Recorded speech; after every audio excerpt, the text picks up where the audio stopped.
سورہ بقرہ سورت نمبر 2۔ تم پر فرض کیا جاتا ہے کہ جب تم میں سے کسی کو موت کا وقت آ جائے تو اگر وہ کچھ مال چھوڑ جانے والا ہو تو ماں باپ اور رشتہ داروں کے لیے دستور کے مطابق وصیت کر جائے۔ اللہ سے ڈرنے والوں پر یہ ایک حق ہے۔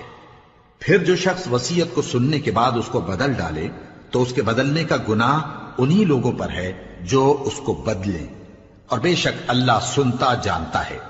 اب اگر کسی کو وصیت کرنے والے کی طرف سے کسی وارث کی طرفداری یا حق تلفی کا اندیشہ ہو تو اگر وہ وصیت کو بدل کر وارثوں میں صلح کرا دے تو اس پر کچھ گناہ نہیں، بے شک اللہ بخشنے والا ہے، رحم والا ہے۔ مومنوں، تم پر روزے فرض کیے گئے ہیں جس طرح تم سے پہلے لوگوں پر فرض کیے گئے تھے، تاکہ تم پرہیزگار بنو۔